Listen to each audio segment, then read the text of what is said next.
Hey Warner Brothers, I need you to do something for me. Give me the Matt Reeves Batman trilogy right now. Please, I would really appreciate it because I need that. I need that in my life. I need that trilogy. Come on, let's go. Let's go. The next movie better be already written, going into production like next month, because I want to see it next year. Let's go. Hey guys, how's it going? And welcome back to another movie review. Today, we're going to be reviewing the highly anticipated Matt Reeves film, The Batman, starring Robert Pattison as Batman / Bruce Wayne and a bunch of other people.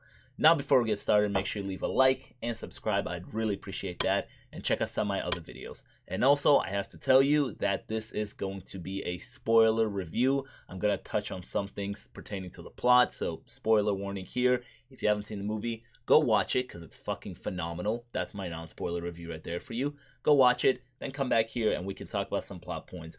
Also, I'm not going to be talking about everything that happens in the movie, but if you want to have a discussion with me about the film and some specific things that you liked / disliked, leave all of that down in the comments. I would love to have a discussion with you about that. So this is a brand new Batman film. It's not attached to like the DCU, what's going on. It's not Ben Affleck. This is Robert Pattison in his own little Gotham world, and he is Batman. This film is directed by Matt Reeves.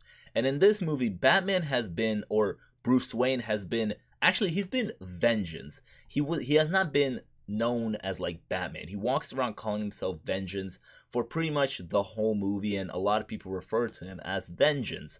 So he's been doing this vigilante / Batman thing for almost 2 years now. First of all, let's just start off with the positives. This movie looks gorgeous. It is just gorgeous. I know they used that same tech that they used to film The Mandalorian with. I always forget the name of it. I want to say it's called The View, but it's not called The View. I always forget the name of it. I'll put a picture of it. It's like they use the LED screen to film it. But I also seen a bunch of interviews where like Matt Reeves talks about doing a lot of things practical and stuff like that. So it's a combination of a lot of things. Plus, they filmed during the pandemic. Robert Pattison got COVID at some point here. So the way this movie looks, it's absolutely gorgeous. Every single shot is just absolutely gorgeous. You can make that into a painting. Like, I look at it and I'm like, I need that as opposed to right now. There's a lot of shots in here in this movie that look like that. I need you guys to do yourself a favor. If you're going to watch this movie, please, please, please go to the theaters. Go to the best movie experience you can, whether that's IMAX or Dolby or whatever. Go see it in the best theater you can because visually this movie is stunning, but also sound-wise this movie is stunning as well because Michael Giacchino's score is absolutely phenomenal. He released like the main one called The Batman a few weeks ago, and I've been listening to it just on repeat because it's just that good. And back then, I didn't even see the movie. That's how good the score was that I was enjoying it without even knowing what the movie's like, And then the movie came out and hearing that score in the theater, I watched it in IMAX. Bro, that score is so like powerful. They use it in a very epic way when Batman's on screen and that score is going and he's like walking in slow motion looking all cool and shit. That is just pure epicness. That score is fantastic. And also just the sound design in general is brilliant as well. I guess that'll lead me into talking about, well, in the beginning of the movie, what I've really liked is the opening. The opening is absolutely riveting. It starts off with, first of all, the Riddler killing the mayor. Yes, it starts right there. Or killing one of the candidates to become the mayor.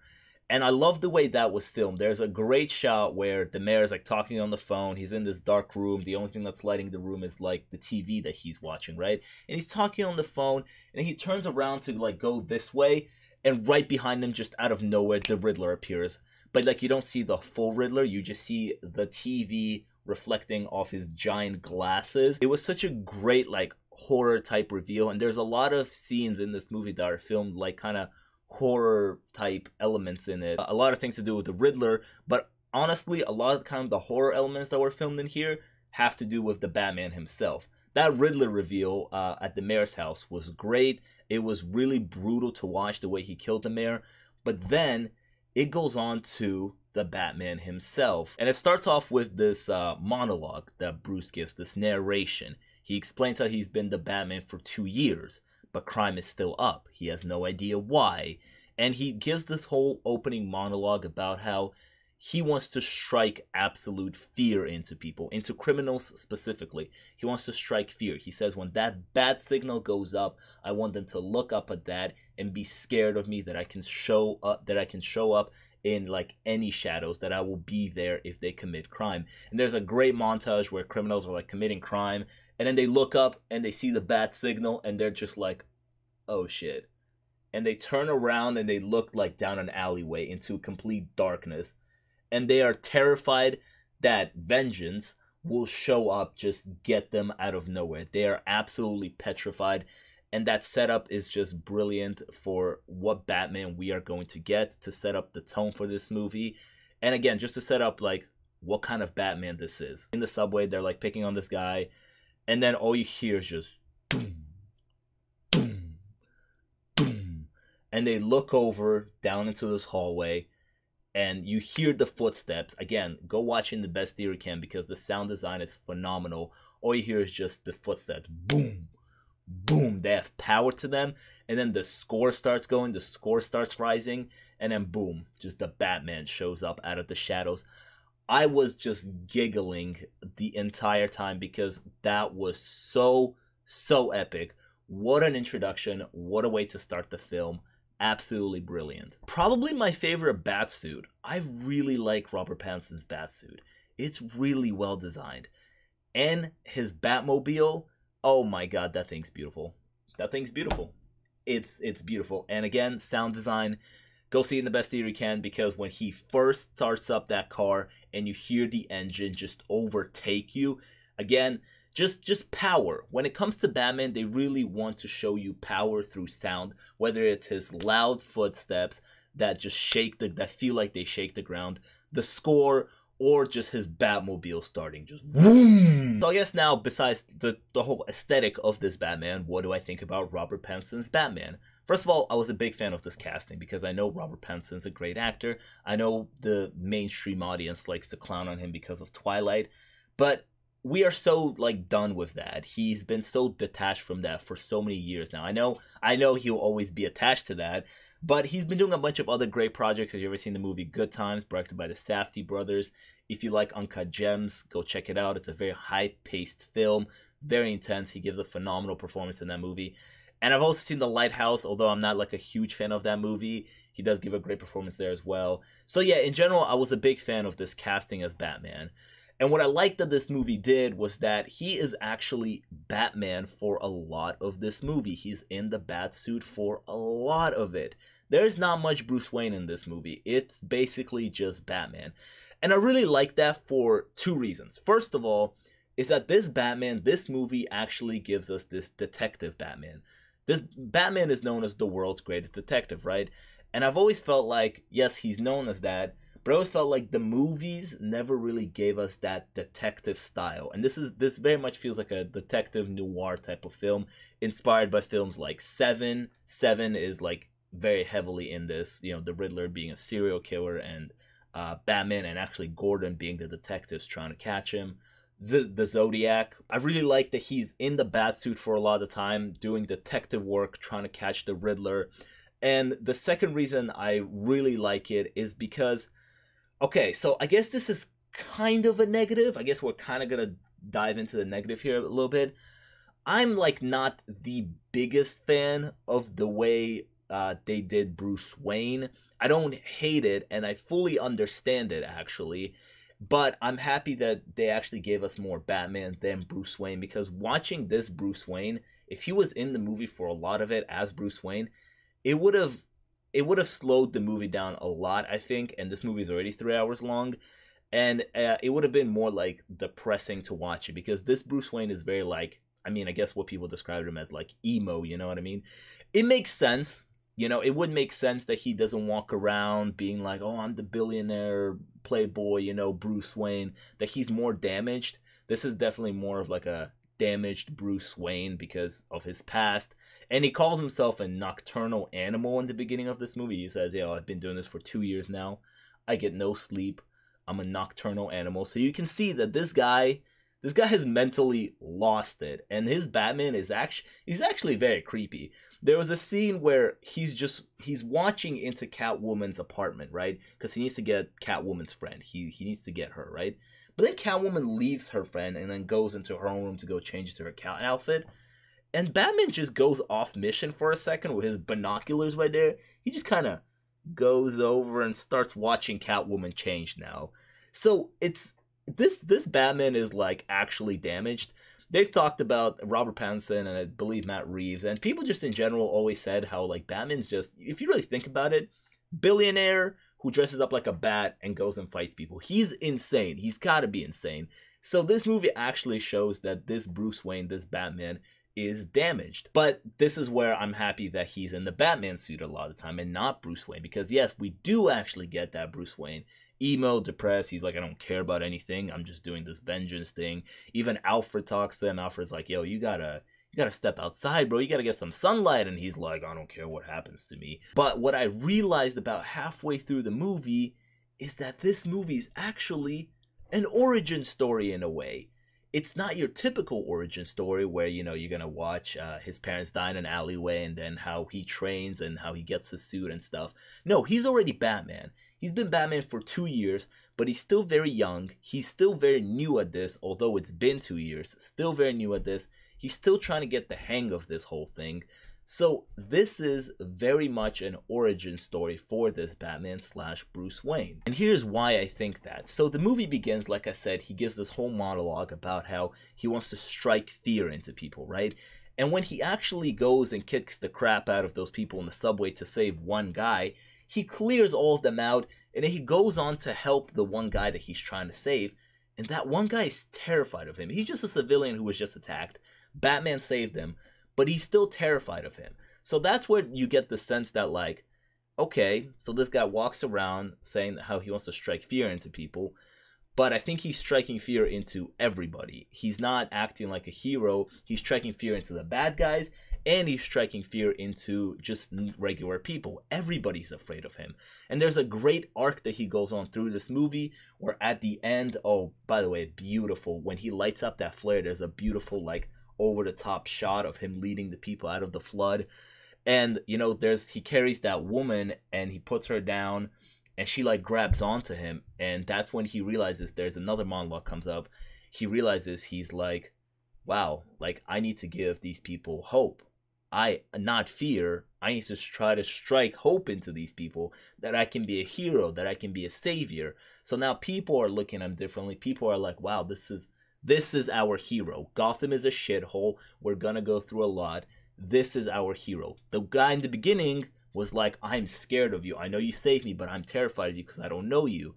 But now at the end of the movie, people are like, this is our hero. And it all goes hand in hand with the whole vengeance thing. He goes around calling himself Vengeance for majority of the movie. And then at the end, I think he like kind of accepts that Batman role, that hero role, you know what I mean? And that arc doesn't only go for Batman. That arc also goes for Bruce Wayne. Like I said, for majority of this movie, actually for the whole movie, Bruce Wayne is kind of just like depressed, emo guy. But I think there's a certain point where he realizes that he just kind of needs to get out of that shell. These walls that he puts up, he needs to break them down. And it's when Alfred gets hurt. It's when that C4 goes off and Alfred ends up in the hospital. For a second, I was like, oh shit, I think they killed Alfred there. But they didn't kill him. And that's when Bruce visits him at the hospital and he kind of looks at him and he goes, I'm feeling a fear of like losing somebody that I care about. And that's where I think he kind of realizes, well, actually, maybe me walking around and saying I don't care what happens to me is maybe the wrong kind of outlook on life, because I have other people that care about me and I care about that I don't want to lose. I'm not alone in this world. So maybe in the sequel or in the third movie, we're going to start to see more of a personality of a Bruce Wayne. You know what I mean? I'm really hoping that in the sequel now, he's not going to completely shed away that whole emo, depressed kind of guy thing, but maybe just a little bit, you know what I mean? I want to see him go out in public now and interact a little bit more. Yeah, in general, I really liked Robert Pattinson's performance as Batman, pretty much as Batman. It's definitely like somewhere in the middle I realized, wait, this is actually an origin story in a way. And yeah, he was great. Colin Farrell as the Penguin, like many people have said, unrecognizable as the Penguin. Gives a great performance. He's kind of like a comedic relief a little bit, you know. And he is getting his own like HBO Max TV show. I don't know if I would say like I'm really excited for it, but I'm interested to see it now. Listen, anything set in this world, I'm so hooked and I'm so into it, because this Gotham is the most like Gotham City looking thing that we have gotten on the big screen in the movies. Christopher Nolan's thing, I think in Batman Begins they had kind of like a unique city design. It was like, oh, maybe this is Gotham, but then in like The Dark Knight and The Dark Knight Rises, it turned into like Chicago. But this movie actually, like, the city looks unique. It looks like Gotham. It's dirty, it's corrupt, it's an absolute shithole, and like it shows why just nobody wants to live in Gotham. Like it's absolutely terrible.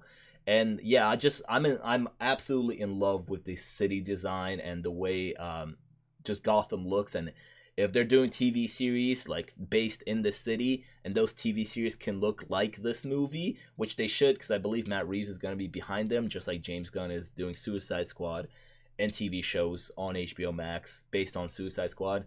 If those like TV shows that Matt Reeves is going to do, you know, the GCPD one and the Penguin one, if they look and feel just like this movie, I'm hooked. I'm there. I don't really care who the characters are. I just want to be in this world more, because this world, yeah, I'm really hooked into it. It's very immersive. Yeah, Colin Farrell as the Penguin was great. Zoe Kravitz as Catwoman was also fantastic. I liked her and Batman's relationship, because they don't really go like head to head, you know? They're not really arguing for majority of this movie, where she's like, I'm gonna do my own thing, I'm gonna rob people, and he's like, oh, you know, you gotta be different. Yes, they butt heads at some point, but for majority of this movie, they're actually like a duo, and they get to the whole duo thing like really quickly. The only thing I don't really like about their relationship, I think they jumped the gun a little bit on like the kissing thing, and like maybe this could be a relationship. I was getting more like a feeling like they're like flirting back and forth while trying to solve this crime and being partners. But then like at a certain point they just kiss, and I'm like, I don't know, this kiss just kind of feels out of place. I know we're like getting there, we're building up to it, but it felt like, to me, it felt like that like kiss came like way too quick. And I think they do one more time at the end of the movie, but I'm not too sure about that.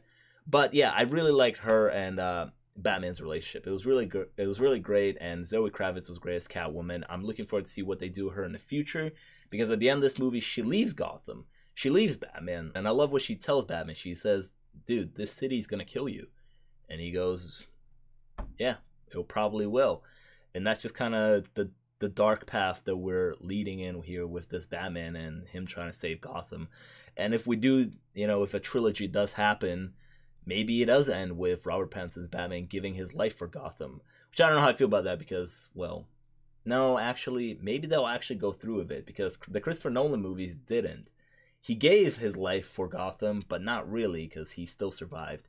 So maybe I could actually definitely see in this world where at the end of the trilogy, Robert Pattinson's Batman will actually die, like die, not fake his death for this city. So I think that's kind of, I could see this being like a little foreshadowing to where this trilogy could end right there. And we'll see if she shows up in the sequel, or maybe even in a third movie. Maybe she takes a movie off because she left town. She'll come back. We'll see where that goes. But the duo that I really liked, that felt like detective partners, were Jim Gordon, played by Jeffrey Wright, who was also fantastic. I hope he's the lead of this GCPD series that they're doing or whatever. Him as Jim Gordon, he was great. And Robert Pattinson's Batman, because for a lot of this movie, they are like partners. They're going out and they're solving these cases together. Like they're trying to catch the Riddler together. And it's again one of those things where everybody's so corrupt in the police station and, you know, politics and all of that. And Jim Gordon is like the one good one. And there's a great scene where like the cops have Batman in the precinct and they're like trying to take off his mask to see who he is. But Jim Gordon's like protecting him. And then they have that great scene where he's like, give me a second, let me cool him down. And he goes, I'm gonna get you out of here. Like, punch me as hard as you can and then dip. That was fantastic. That really shows their partnership and the trust that they start building with each other. In this movie, they already have trust in the beginning, but they build more and more trust as this movie goes on. And there's a great scene where at the end, I think, or towards the end, Batman realizes, I think this whole Batman thing is coming to an end now. And he looks at Gordon and he just wants to remind him one last time. He goes, "You're a good cop." And it just, yeah, just their partnership is great. And I like how Gordon doesn't really care who's behind the mask. He just sees a guy who's trying to help, and you know, he's trying to do good for Gotham as well. So that's great. I'm really looking forward to, in the future, like in the second, third movie, for us to explore more of Jim Gordon. Like, what kind of life does he live? Does this Jim Gordon like have a family that he cares about, that he wants to keep safe? Like, what's his relationship with Gotham City? Like, I know he's trying to solve cases and be the good cop, but you know, where is it gonna go? I think there's a lot of room to explore his character more. And I've really liked, again, their detective kind of partnership that they have. I just want to say that, like, everybody in this movie does a fantastic job. Even Andy Serkis' Alfred, who's not in the movie a lot, which I actually think, I have an explanation why I think he's not in the movie a lot. Because I think when they were filming this movie, he was directing Venom 2. So maybe that's why. Maybe there was like a scheduling issue and they kind of just couldn't use him a lot of the time. Or maybe they just felt like he didn't fit the story, or like, you know, to use him in the story a lot. But yeah, again, if there will be a second or third movie, I would love to see more of this Alfred. They dropped a little gem about like Alfred's story and his relationship with this Bruce. He tells them, "I taught you how to fight." So this Alfred can throw hands. And I mean, Andy Serkis does look like he can throw hands. He doesn't look like Michael Caine, which, I mean, no disrespect to Michael Caine, but if you look at Michael Caine, I would have never thought that like he could probably throw hands and hold his own. But like, Andy Serkis looks like, I would love to see his Alfred have a fight scene in the next two movies. I think that would be something very interesting. And I guess this Alfred taught this Bruce Wayne how to fight. This Bruce Wayne is not a ninja or anything. Alfred taught him how to be the Batman, you know? And the main guy, the villain of this movie, the Riddler. Yeah, let's talk about him for a second. There's something really great about the Riddler. I was really excited that we were going to get this modern, kind of more realistic version of the Riddler. And he was going to be like a serial killer that does these riddles. Again, very much like the Zodiac Killer. His riddles were like really messed up, but sometimes also funny. There's a lot of like dark humor when it comes to his character. First of all, his character and just the entire story, they really push the R rating. They do drop an F-bomb. In a PG-13 movie, you get one F-bomb, so they did drop an F-bomb in this movie. But there's a lot of like sadistic and cruel things with this Riddler. The way he kills people, the way the first commissioner goes out, man. I know they didn't show it, but then they do that thing where he put the rats on his like stomach, and I guess he heated up the box and like the rats would like crawl. It's gross. I think he did that to the commissioner. Man, it's brutal stuff. If this movie was actually rated R, they'd probably show that. Paul Dano as the Riddler was great because Paul Dano, I like the way the guy looks. He looks like he really fits the role of the Riddler. Like, he looks like this really smart, nerdy guy, but that's also like really creepy. No disrespect to Paul Dano, it's just kind of the way your face looks.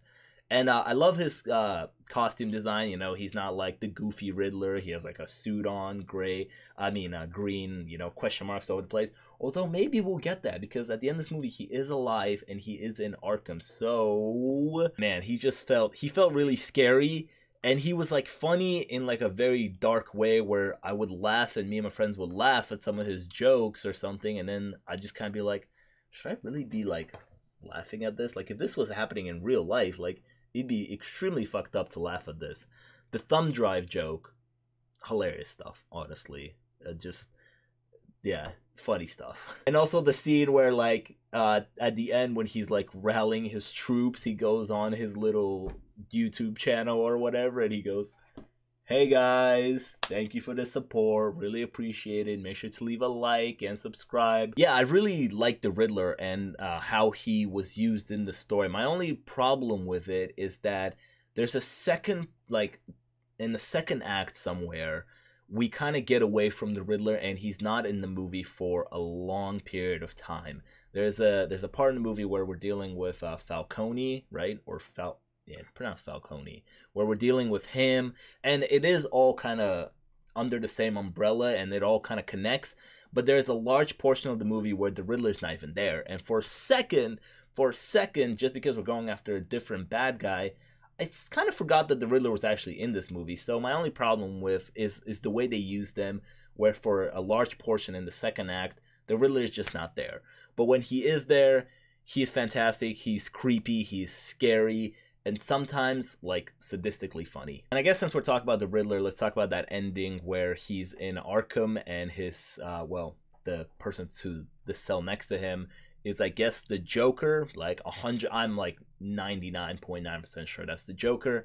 Played by Barry Keoghan, who a lot of you may know recently was in Eternals. He was actually one of my favorite members of the Eternals because I loved his portrayal of Druig and what he did with that character, like his ideologies. If you watch my Eternals review, I praise him very highly. So I'm interested to see what he does with the Joker. So it's teasing the Joker, but I'm really hoping for, or it's actually teasing a Joker-Riddler kind of partnership. They talk about being friends, which is like a very scary thing because they're both like really messed up individuals. So we'll definitely see this Riddler again and this Joker again. Maybe you comic book fans will know what that's all about and their friendship and how that will play out. I don't know how that's gonna play out. But what I'm hoping for right now is that we don't see the Joker in the sequel. I don't want it. I'm sorry, I don't want it. Maybe in the third movie I want it, but I do not want this Joker to be the villain or the main villain in the second movie. Maybe he could be there kind of like setting himself up for the third movie a little bit, but I don't want him in the second movie. If I'm being honest, I'm kind of having like a little Joker fatigue right now. Honestly, like Jared Leto, Joaquin Phoenix played the Joker. I mean, one of the best villains ever put to screen in anything was Heath Ledger's Joker, which I just recently rewatched for like the 100th time. You can check out my Dark Knight movie commentary when I just geek out over the movie. It's on the channel. I posted it the other day in celebration of this movie coming out. So there's just like a lot of Joker going on, you know? And I was really hoping that since we're doing the Riddler, who we haven't seen in a movie in so long, and we're doing this modern retelling or like a more realistic version, you know, Riddler, serial killer, I was kind of hoping that like this villains for the next two movies can be villains that we haven't seen yet, because Batman has like a whole array of villains you can pick. So go into the Joker. I know it's exciting, and Matt Reeves is probably really excited to do his own Joker, and I know it's really popular, but I kind of want to see somebody else. I would love to see another villain for now. Let's keep the Joker away for now. I'm good on that. But I'm interested to see what Barry does with the Joker and why they casted him as the Joker. I gotta say about that ending, first of all, it's very thrilling. I love the way they filmed the action in this movie. I mean, I already said the cinematography is off the chain. The filmmaking is amazing. The sound design. I also love the fight scenes. The choreographies for Batman and Catwoman were great. And are any of you getting like a feeling from the Arkham video games? I played Arkham City like a few months ago. I finished it, or maybe even a year ago now for the first time I finished it. And there's a part in Arkham City that's completely flooded and it's like underwater. And now Gotham City is flooded, or there's like a section of it where the harbors are that is completely flooded now. So are any of you like getting that kind of reference? That's what I got immediately. I was like, oh, that's from the Arkham City video game. Like because there's a section in that game that's completely flooded, and now there's part of Gotham that is flooded. By the way, Gotham Square Garden, nice little touch. I like that. And my friend actually sent me a theory recently after he watched it for the second time. I've only seen this movie one time, but he sent me a theory saying, hey, what if like Mr. Freeze is the next villain? What if like winter hits? Oh, maybe. Because isn't this movie taking place in the fall? So what if December is next and the water that consumed the city freezes over? Oh, hold up. We're adding something to my friend's theory. He said, what if Mr. Freeze is the next villain? And like this movie's marketing was all red. What if the next movie's marketing is all blue? Oh, hold up. Wait a minute. Hold up. I need Mr. Freeze. I honestly would love like a modern kind of retelling, a more realistic, because, you know, when we do these Batman movies nowadays, we want to do like these goofy villains in a very realistic way. So, like we did the Riddler being a serial killer. So I really think the Mr. Freeze has a very tragic story, as far as I know, with like his wife and getting her, you know, the antidote or whatever. So if we can have like a modern Mr. Freeze, a very tragic story, I think that could work. I really think that could work. So if all that water freezes over in the winter time during December, and then Mr. Freeze shows up, that could be something for the sequel. To wrap it up, I like this movie. I like this movie a lot. I've only seen it once. I really do want to see it a second time. One of my negatives, however, for this movie is that it feels too long. It's 3 hours long, and when I see a 3-hour superhero movie, just because I love it so much, I'm like, yeah, give me all of those 3 hours. What? I want all of that. But then you watch the movie and you kind of find out why it's 3 hours long. And that's because there's a lot of like lingering shots and shots that really take their time. And for a lot of people that will do it, like they will really love that. And I like that sometimes, but sometimes I felt like the movie just very slightly dragged. I need this movie to be just a tiny bit shorter. It felt just a little long. I'm not saying like it felt like really long. I love 3 hours and all of that, but it felt just a little bit long. So the pacing felt like, at times for me personally, after my first viewing, it felt like it dragged a little bit.